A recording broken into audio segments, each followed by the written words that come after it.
अब पशुपति व्रत को समझ लेना। कई माताएं गलती करती हैं, कई माताएं व्रत को नए नए तरह से करती हैं। कोई कुछ बताता है, कोई कुछ बताता है, कोई कुछ बताता है। उस व्रत को आप समझ लीजिए, पशुपति व्रत को। पशुपति व्रत 5 सोमवार का होता है। कितने सोमवार होते हैं अच्छे से समझ लेना। 5 सोमवार का व्रत है। आज अष्टमी का दिन आप लोग अच्छे से समझ लोगे तो आपको फिर कोई ये नहीं होगा कि मैंने व्रत करा और मेरा काम क्यों नहीं हुआ। उसमें अपने को अपनी गलती छांटना है कि गलती कहां हो गई। पशुपति व्रत 5 सोमवार का होता है।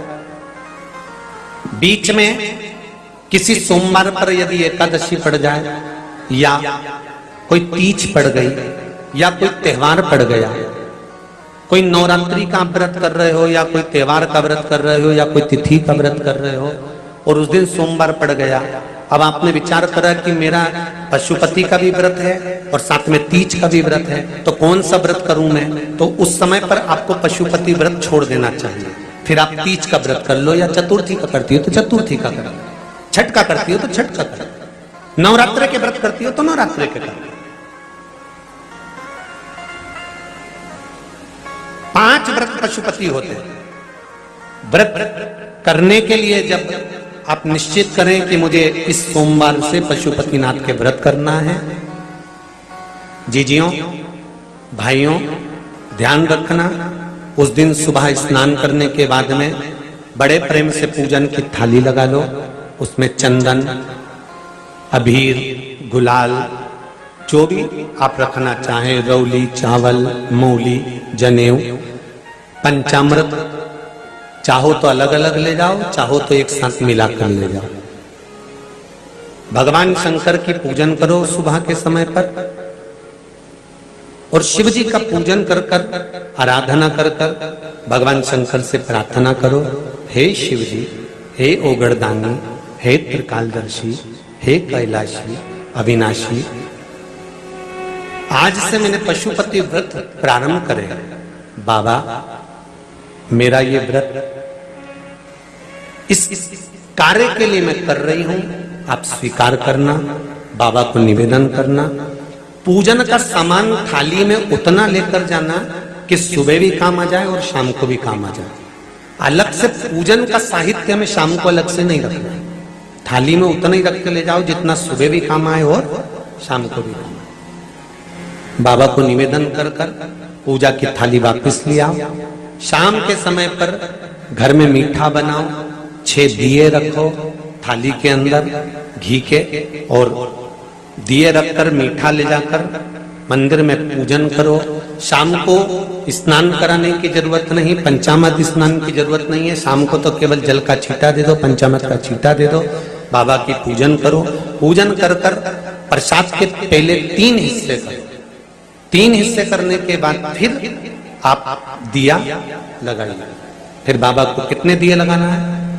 जम के बोलो, 5 दिए लगाना है आपको शंकर भगवान को। 5 दिए लगाइए, एक एक दिया जलाते जाएं और शंकर भगवान से पहले सोमवार को दिया जलाते समय अपने हृदय की बात कहते जाएं। 5 दिए पूरे हो जाएं। छठा दिया जलाना नहीं है, उसको थाली में वापस रख लेना। दिए को थाली से नीचे उतारना जरूर। कौन से दिए को? जम के बोलो जरा। छठे दिए को मंदिर में उतारना जरूर और फिर वापस थाली में रख लेना है। प्रसाद 2 हिस्से मंदिर में छोड़ना है, 1 हिस्सा थाली में रख के ले आना है। पूजन कर कर बाबा को निवेदन कर कर वापस आइए।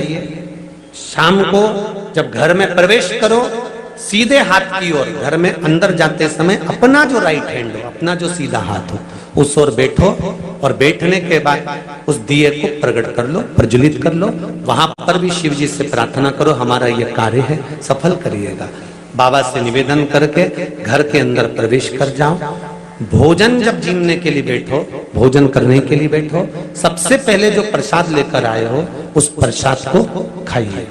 जो प्रसाद आप लेकर आए उस प्रसाद में से किसी को नहीं देना है आपको, अकेले खाना।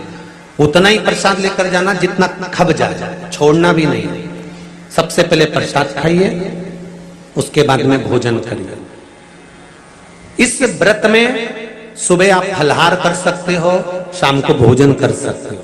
भोजन में ये जरूरी नहीं है कि मीठा ही खाना है, नमकीन भोजन भी कर सकते हो। बस मीठा कब खाना है, जब प्रसाद का एक हिस्सा लेकर आओ तो वो एक हिस्सा आप खाओ।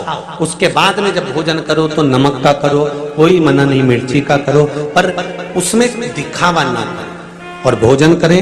ऐसे 5वां जब सोमवार आ जाए, बीच में अगर कोई सोमवार छूट भी जाए तो व्रत करना, पूजन मत करना। कोई रजो धर्म आ गया, रजस वाला धर्म आ गया, कोई कार्य आ गया तो उसमें पूजन करना, पूजन नहीं करना है, उसमें व्रत जरूर करना। और जब 5वां व्रत रहे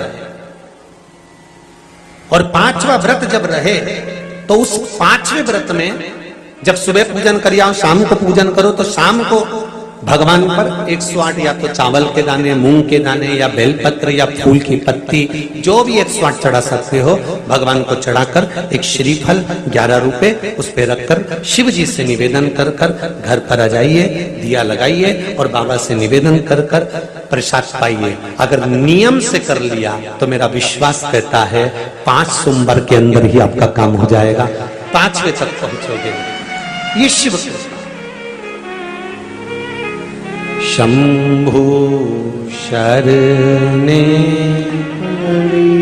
मांगू घड़ी घड़ी दुख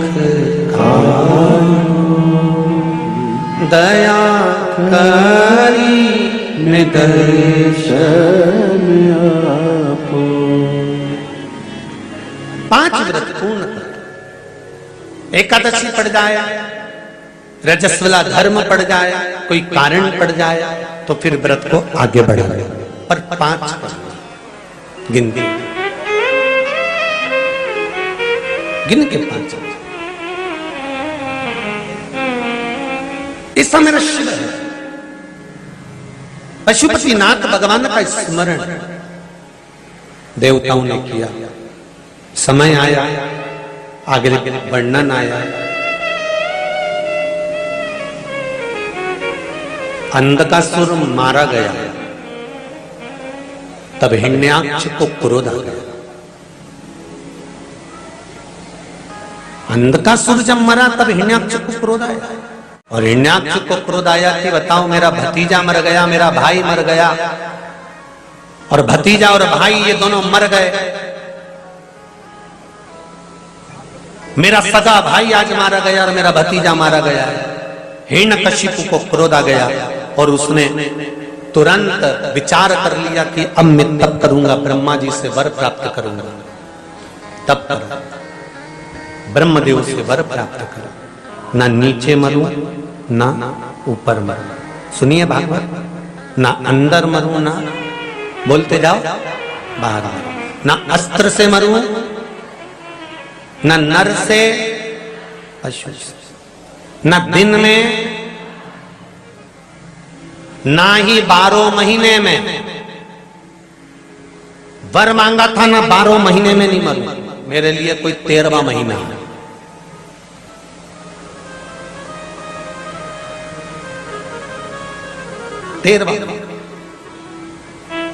ब्रह्मा जी ने कह दिया तथास्तु, और हुआ वही। आया घर, धर्मपत्नी नहीं थी, कहां गई? इंद्र ले गए। इंद्र क्या गए तो कि देवऋषि नारद ले गए। नारद जी क्या, इंद्र जिस नारी को लेकर आए थे हिरण्यकशिपु की पत्नी को, वो पत्नी देवऋषि नारद की यहाँ गर्भित थी, और गर्भित नारी को देवऋषि नारद ने जो ज्ञान प्रदान करा, उस ज्ञान के बल से गर्भ से जो संतान उत्पन्न हुई, उसने जन्म लेते से ही भगवान के नाम का आह्लाद करा और उसी का नाम प्रहलाद हो गया। वो प्रहलाद प्रकट कर।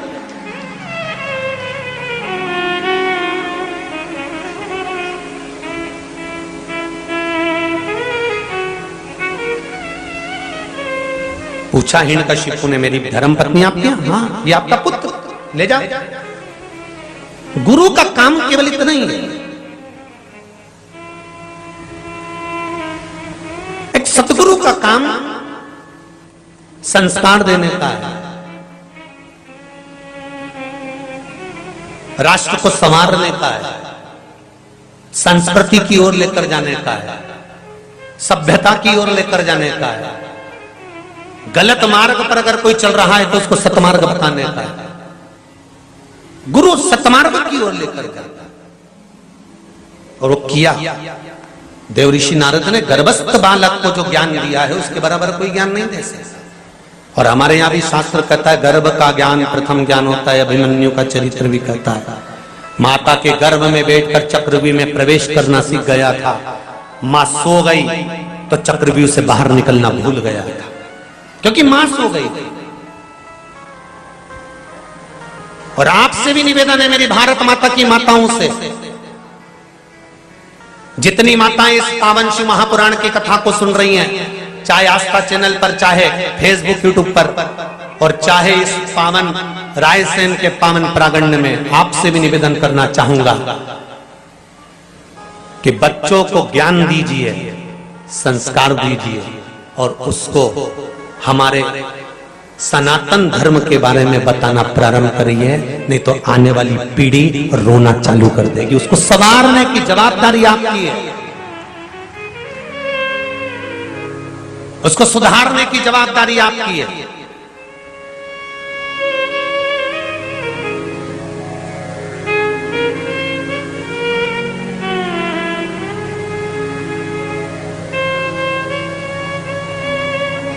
हम तो 3 घंटे के लिए आपके लिए आते हैं व्यासपीठ पर, आपको बोल देते हैं, आपको समझा देते हैं, आपको बता देते हैं, आपको कह देते हैं। कुछ उपाय आते हैं शिव महापुराण के, आपको वर्णन कर देते हैं। कोई स्कंद पुराण में, पद्म पुराण में, अग्नि पुराण में, नर्मदा पुराण में, लिंग पुराण में, वायु पुराण में, ब्रह्मवेत्ता पुराण में, आदिकादिक पुराणों में जिसको मिलता है वो आपके सामने परोस देते हैं। पर जवाबदारी आपकी है, आप उसमें से कितना ग्रहण कर रहे हैं और कितना ग्रहण कर कर संसार को दे रहे हैं, अपने परिवार को, अपने कुटुंब को, अपने बच्चों को दे रहे हैं। ये जवाबदारी आपकी है।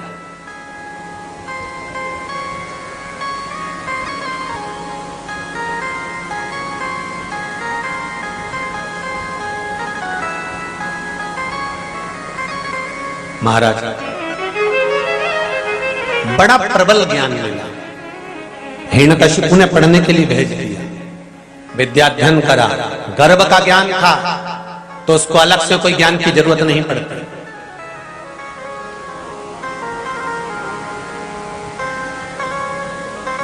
जब गर्भ में संतान होती है तो पहले की बुजुर्ग माताएं कहती थी रामायण पढ़ो, गीता पढ़ो, शिव पुराण पढ़ो, थोड़ा सा काम करो, शरीर से थोड़ा काम करो। आज के जमाने में तो डॉक्टर कह देते हैं बेड रेस्ट, केवल पड़ी रहो और व्हाट्सएप चलाती रहो।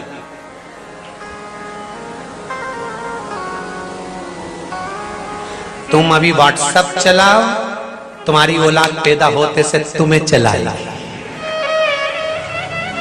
तुम भेजना स्कूल, वो भोजपुर घूमने निकल जाए।